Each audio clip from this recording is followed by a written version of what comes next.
매력이라는 말이 무슨 말이냐면 마음을 사로잡는 힘입니다. 마음을 사로잡는 거, 마음을 끌어들이는 힘이죠. 저에게 매력이 있습니까? 그래? 무슨 매력이 있어요? 그렇죠.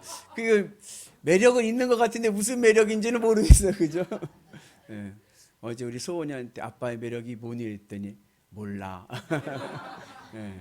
매력이 있긴 있는데 잘 모르겠어요. 근데 오늘 우리 신앙인은 하나님의 매력 덩어리들 돼야 될 줄로 믿습니다. 우리는 종교인이 아니라 신앙인이 되어야 됩니다.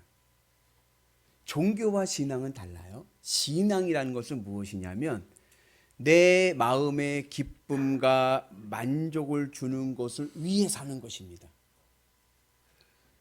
종교는 그 내가 믿는 신앙을 위해 신을 부리는 거예요.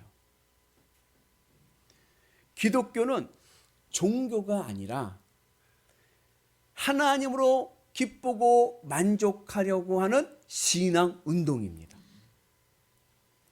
예컨대 나는 돈만 있으면 좋아요. 돈으로 만족하고 돈만 있으면 더 바랄 것이 없습니다. 그래서 돈을 많이 얻기 위해서 절에 가서 부처에게 절을 하는 것은 이 부처를 종교로 믿는 거예요. 그의 신앙은 돈입니다. 돈으로 기쁘려고 하는 그 돈 신앙을 얻기 위해서 부처에게 가서 부처를 부리려고 하는 것이죠. 그래서 실상은 돈을 믿는 것이고 그리고 부처를 종교로 사용하는 것입니다. 우리의 신앙은 하나님을 부리려고 하는 신앙인이 아니라 하나님으로 기쁘고 만족하며 살아가는 하나님이 나의 기쁨의 이유가 되는 신앙인이 되는 은혜가 있기를 주님의 이름으로 축복합니다. 그리고 하나님을 종교가 아니라 신앙으로 믿는 신앙인들에게는 매력이 있어야 돼요. 신앙적인 매력이 있어야 됩니다. 바라기는 오늘 우리 모두가 하나님 보시기에 매력적인 신앙인들 되시기를 주님의 이름으로 축복합니다. 여러분들은 성공하는 사람과 살고 싶습니까? 매력 있는 사람과 살고 싶습니까? 세상적인 성공을 위한 사람과 살고 싶습니까? 아니면 내 마음을 끌어당기는 사람과 살고 싶습니까? 대부분의 사람들은 매력 있는 사람들과 사는 것을 원합니다. 그 매력에도 여러 가지 요소들이 있더라고요. 이제 세상에서 말하는 처세술에 보면은 매력적인 사람이 되는 몇 가지 요소가 있어요. 그 요소를 잠깐 보면 먼저 매력은 외모가 특출나다고 해서 매력 있는 건 아니에요. 그 외에 여러 가지 요소가 있는데 그 중에 하나가 뭐냐면은 표정과 제스처입니다. 그래서 누구랑 얘기하거나 무엇을 할 때 표정을 밝게 짓고 그리고 무엇을 이야기할 때 좀 제스처를 취할 때 그 사람에게 매력을 느낀다고 합니다. 그래서 이제 대표적인 인물이 미국의 대통령을 지낸 버락 오바마. 흑인 최초의 미국 대통령인데 이 버락 오바마가 국민들로부터 인기를 얻고 그리고 대통령 될 수 있었던 것은 그에게는 이 표정과 제스처에 매력이 있었다는 거예요. 특별히 이 오바마의 이 제스처가 누구를 연상시켰냐면은 미국 최연소 대통령이었던 존 F 케네디 대통령을 연상시켰대요. 되게 흡사한가 봐요. 표정이나 이 제스처가 연설할 때. 그래서 그러한 매력이 버락 오바마를 대통령으로 만들었다. 그래서 표정하고 제스처만 잘해도 매력적인 사람이 됩니다. 그리고 두 번째 매력의 요소를 보니까 친화적인 성격. 사람을 편하게 하고 그리고 사람들에게 친근한 관계를 유지할 수 있는 사람이 매력을 느끼게 합니다. 이제 대표적인 분이 방송인 유재석 씨. 유재석 씨가 그렇게 오랫동안 MC로서 최고의 자리에 있을 수 있었던 것은 그분은 친화적인 성격. 그래서 이제 패널이 와서 이렇게 이제 이야기를 나누거나 할 때도 그 패널을 굉장히 편하게 하고 그 패널이 좀 실수를 했어. 그러면 어떤 분들은 그 실수한 거를 이렇게 핀잔 주는 사회자도 있어요. 근데 그분은 그러지 않고 그 실수를 포장해서 성공으로 만들어주는 거예요. 그래서 그 사람을 편하게 하고 부담스럽지 않게 방송을 진행한다.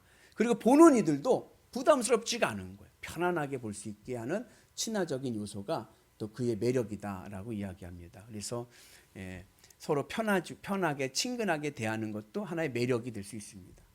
그리고 또 다른 세 번째 매력은 뭐냐면 언밸런스한 요소가 있습니다. 그건 뭐냐면 보기에는 깍쟁이 같아요. 근데 지내보니까 의리파예요. 그런 양면적인 성격이 오히려 그게 또 매력이 된다고 해요. 그래서 그 이효리라고 하는 가수 있어요. 이효리 씨 아주 예쁘고 아주 보면은 아주 그냥 새침대기 같이 생겼는데 실제로 겪어보면은 털털하고 의리파라고 합니다. 그래서 그러한 정반대의 내면적인 모습이 또 매력을 느끼게 해서 인기를 얻게 한다고 합니다. 그리고 네 번째로 열정적인 사람. 뭐든지 열정적으로 최선을 다하는 사람들. 그런 거 보면 어때요? 야, 정말 대단하다. 어떻게 저렇게 열심을 다할 수 있을까? 그런 모습에 사람들은 또 매력을 느끼죠. 근데 여튼간 이 세상에서 말하는 이 매력의 요소들이 다양하지만 공통점이 있어요. 그것은 무엇이냐? 내가 가지고 있는 매력의 요소를 발산하는 겁니다. 내가 가지고 있는 잠재적인 재능을 드러내는 겁니다. 그래서 나의 매력을 사람들에게 보여주는 거예요. 그래서 사람들이 나를 보고 이야기합니다. 매력 있어요 라고 이야기하는 거예요. 그런데 신앙인의 매력은 내 매력을 발산하는 것이 아니라 느끼는 겁니다. 그게 신앙인의 매력인 거예요. 매력을 느끼는 게 매력인 거예요. 무엇을 느낍니까? 누구의 매력을 느낍니까? 하나님의 매력을 느끼는 자가 매력 있는 신앙인인 거예요. 그래서 우리는 하나님의 매력을 느끼며 살아가는 은혜가 있기를 축복합니다. 성경에 많은 신앙의 위인들이 나오는데 성경은 그 신앙인들의 위인의 매력에는 관심이 없어요. 아브라함의 매력이 무엇인지, 모세의 매력이 무엇인지, 다윗의 매력이 무엇인지 관심하지 않습니다. 반대로 성경은 아브라함이 하나님의 매력에 빠져 살았다. 모세가 하나님의 매력을 느끼며 살았다. 다윗이 하나님 매력 안에 있었다. 하나님의 매력에 빠져서 하나님의 매력을 느끼고 살아가는 신앙인들의 삶을 우리에게 말씀하고 있습니다. 그래서 참된 믿음의 성도는 어떠한 성도냐? 하나님의 매력을 느끼며 살아가는 이들이 매력 있는 신앙인이 될 줄로 믿습니다. 그 은혜가 오늘 우리 가운데 있으셔서 내가 하나님의 매력에 빠져 살아가면요, 그 모습이 하나님 보시기에는 어떻게 보여요? 매력적으로 보이는 거예요. 야, 너 정말 매력적이구나. 하나님이 나를 사랑하시고 나를 지켜주시고 복에 복을 더하시는 은혜가 있을 줄로 믿습니다. 그 예전에 개그 프로에서 말하는 억양이 있는데 그걸 좀 패러디해 가지고 한번 따라서 해볼까요? 자, 하나님 매력에 빠져 봅시다. 옛날에 개콘 할 때, 자, 하나님 매력에 빠져 봅시다. 우리가 하나님의 매력에 빠져서 신앙생활하는 은혜가 있기를 축복합니다. 에스겔서 오늘 말씀은 에스겔서 23장인데 에스겔서 23장은 예루살렘의 멸망을 이야기합니다. 에스겔서 14장부터 24장까지가 에스겔서 15장부터 24장까지가 예루살렘의 멸망을 이야기하는 하나님의 말씀의 시리즈입니다. 그 중에 오늘 말씀은 예화예요. 하나님께서 알레고리를 통해서 우리에게 예를 들어서 예루살렘의 멸망을 말씀하고 있습니다. 그 알레고리에 나오는 상징적인 두 자매가 있습니다. 오홀라와 오홀리바라고 하는 자매가 있어요. 오홀라는 무엇을 상징하냐면 북이스라엘 사마리아를 상징하고, 오홀리바는 남유다 예루살렘을 상징합니다. 우리 같이 말씀을 봅니다. 그 이름은 형은 오홀라요, 아우는 오홀리바라. 그들이 내게 속하여 자녀를 낳았나니 그 이름으로 말하면 오홀라는 사마리아요. 아멘. 오홀라라는 뜻은 뭐냐? 그녀의 장막이라는 뜻이에요. 그녀의 장막. 오홀리바는 나의 장막이 그녀에게 있다라는 뜻입니다. 여기서 장막은 단순히 텐트를 이야기하는 것이 아니라 하나님의 언약궤가 있는 성막을, 하나님께서 언약궤를 언제 만드셨냐면 모세 시대 때 시내산에서 만드셨어요. 그리고 성막을 만드셨습니다. 그리고 그 언약궤가 가나안 땅에 들어와서 어디 있었냐면 실로 성소에 있었습니다. 엘리 제사장, 사무엘 아시죠? 그 실로 성소에 언약궤가 있었습니다. 그러다가 블레셋과의 전쟁에서 그 언약궤를 빼앗겼어요. 블레셋이 가져갔어요. 그러다가 나중에 다윗이 예루살렘의 왕이 되고 나서 그 언약궤를 예루살렘으로 가져옵니다. 그래서 예루살렘에 성소를 세우고 그곳에 하나님의 언약궤를 둡니다. 실로는 북이스라엘 땅에 있는 영토였어요. 이 실로가 이 하나님에게 있던 언약궤를 오늘 성경은 오홀라 사마리아로 상징하고 있습니다. 그래서 이 실로에 있던 북이스라엘에 있던 하나님의 언약궤, 하나님의 임재가 어디로 오셨어요? 예루살렘으로 오셨어요. 하나님께서 북이스라엘에 계신 것이 아니라 남유다 예루살렘에 오셨습니다. 그리고 그곳에 이스라엘 백성들과 함께 하셨습니다. 우리 같이 읽습니다. 하나님이 들으시고 분내어 이스라엘을 크게 미워하사 사람 가운데 세우신 장막고 실로의 장막을 떠나시고 오직 유다 지파와 그가 사랑하시는 시온산을 택하시며, 하나님께서 북이스라엘을 버리시고 예루살렘으로 오셨습니다. 왜요? 북이스라엘은 우상 숭배로 악하기 때문에 그렇고, 그래서 예루살렘으로 오셨습니다. 그런데요, 이제 그 예루살렘에 계셨던 하나님께서 예루살렘을 떠나십니다. 그 사건을 오늘 오홀라와 오홀리바 자매 이야기로 말씀하고 있습니다. 전통적으로 유대인들, 이스라엘 백성들은 북이스라엘보다 남유다가 더 거룩하다라고 생각했습니다. 사마리아 우상숭배의 땅보다는 하나님의 성전이 있는 예루살렘이 더 거룩한 곳이고 더 좋은 곳이라고 생각을 했습니다. 그래서 남유다 사람들은 북이스라엘 사람들을 무시하고 죄인 취급하고 본인들은 선민이라 생각을 했습니다. 그런데 하나님 보시기에는 사마리아는 악하고 예루살렘은 더 악한 거예요. 하나님 보시기엔 예루살렘이 더 악하고 추합니다. 교회 다니는 사람들은 늘 이렇게 얘기합니다. 교회가 더 깨끗하고 교회가 더 거룩하고 교회가 세상보다 낫지 이야기하는데 반전이 있는 거예요. 하나님 보시기에는 세상이 더 나아 보일 수도 있는 거예요. 그러한 반전을 오늘 말씀하고 있습니다. 예전에 그 탈북자에서 나온 분이 신문사와 인터뷰하는 내용이 신문에 실렸습니다. 내용은 이런 거예요. 이분이 북한에서 목숨을 걸고 중국을 통해서 한국에 탈북했습니다. 그리고서 한국에서 대한민국에 생활을 하다 보니까 무슨 생각이 드냐면 북한에 가서 살고 싶다는 거예요. 우리 정서로는 전혀 이해가 안 되죠. 근데 그 탈북자가 한 유명한 말이 있습니다. 북한은 미쳤고 남한은 썩었다. 썩은 땅보다는 미친 땅이 낫다. 나는 북한에 가고 살고 싶습니다. 우리의 입장에서는요, 말도 안 되는 얘기예요. 우리 정서에서는요, 당연히 원하는 것은 무엇이든 얻을 수 있고 뜻하는 것은 무엇이든 될 수가 있어. 이렇게 우리는 은혜로운 이 땅을 위해 이렇게 우린 이 강산을 노래 부르네. 아, 우리 대한민국, 우리 조국, 영원토록 사랑하리라. 우리가 보기에는 당연히 대한민국이 좋죠.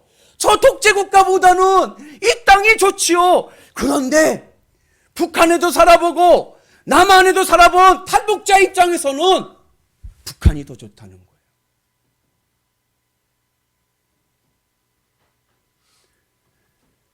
오늘 유대인들이 봅니다.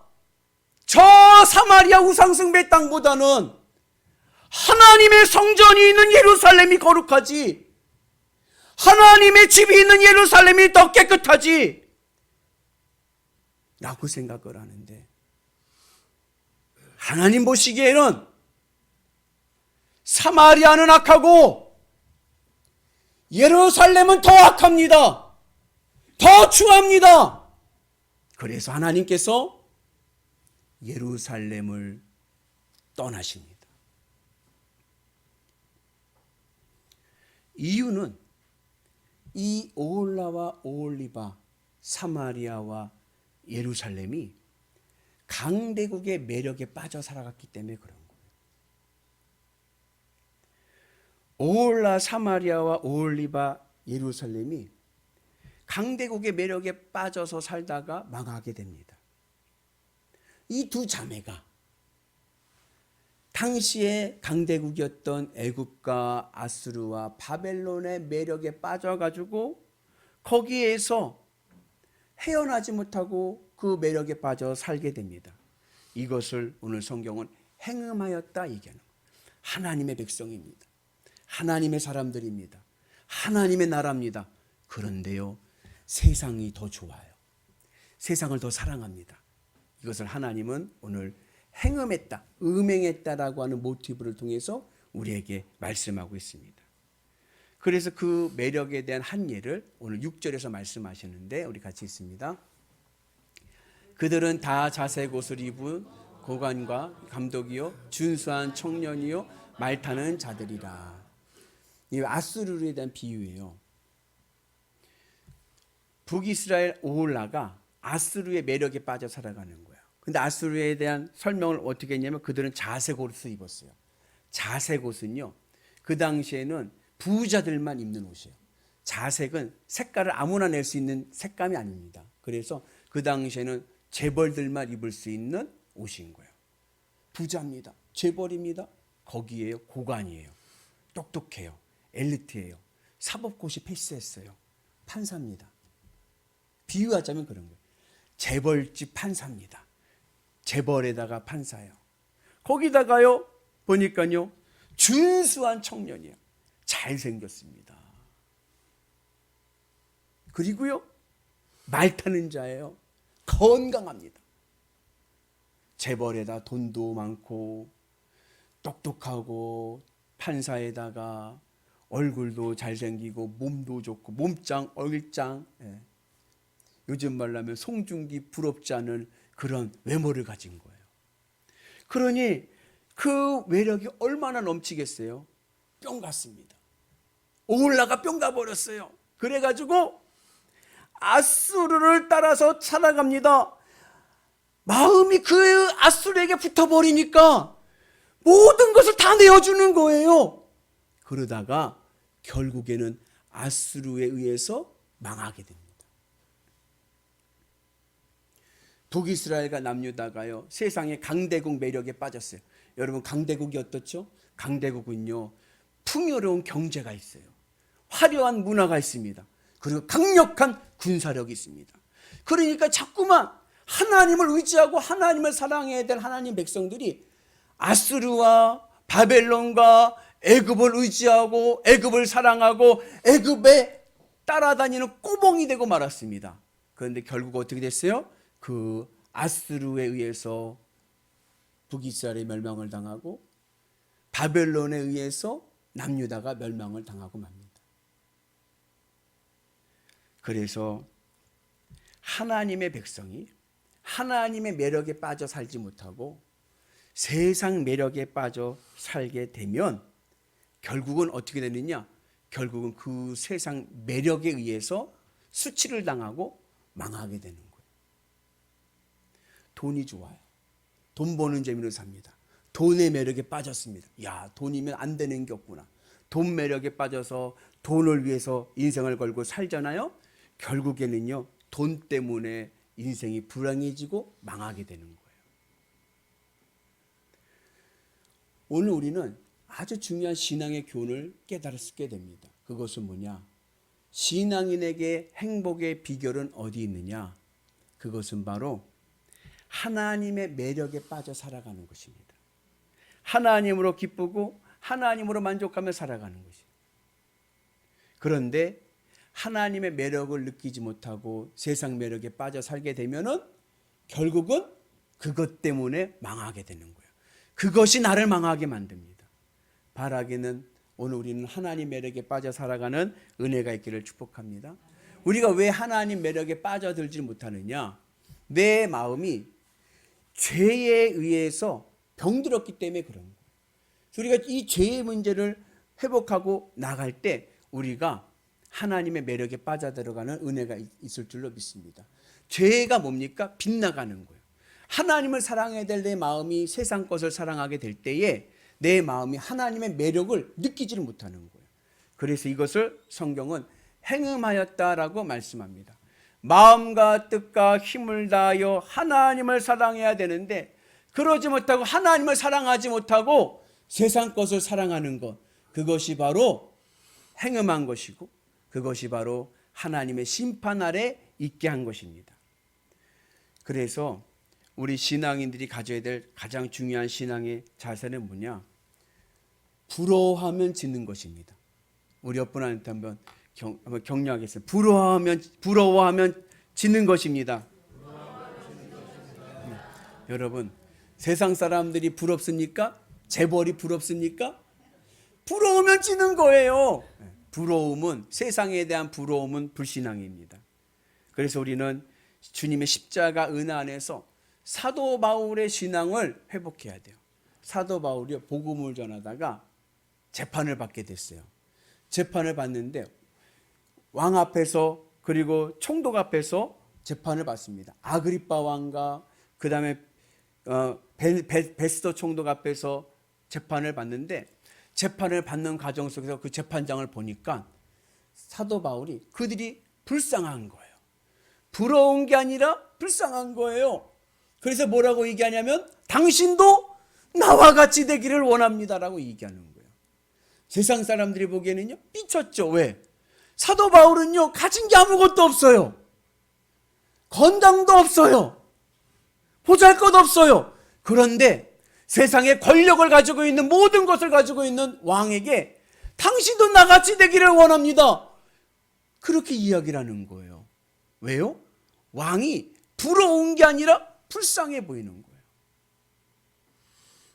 하나님으로 기쁘고 만족한 사람들은 이 세상을 바라볼 때 세상 것만 바라보고 살아가는 사람들이 불쌍해 보입니다. 왜요?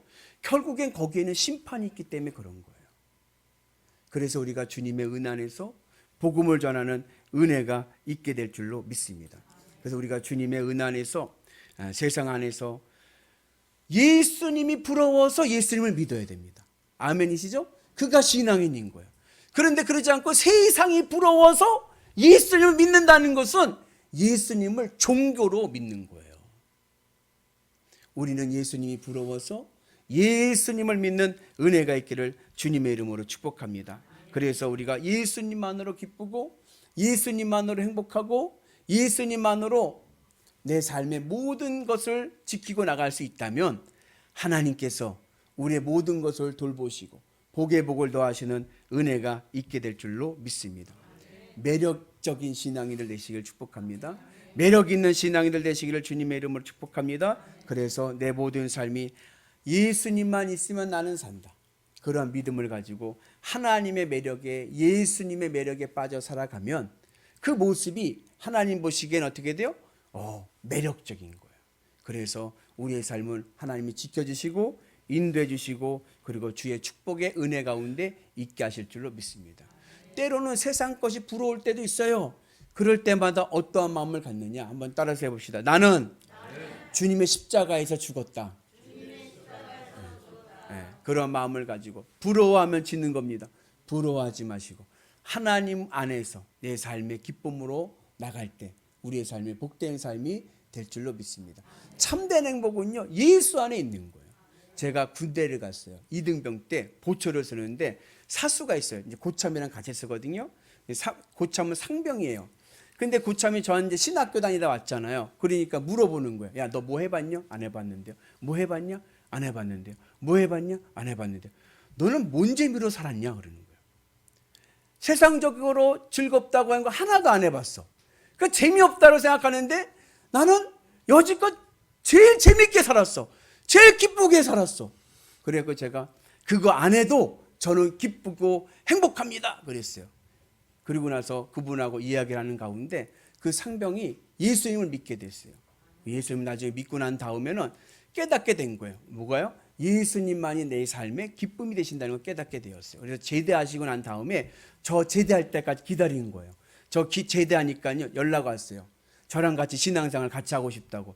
직장은 서울인데 토요일 날 인천에 와서 청년부 같이 예배드리고 저희 집에서 같이 자고 그 주일 예배 드리고 그리고 서울로 직장으로 가고 제가 전도사 사역 나가기 전까지 같이 신앙생활을 했습니다.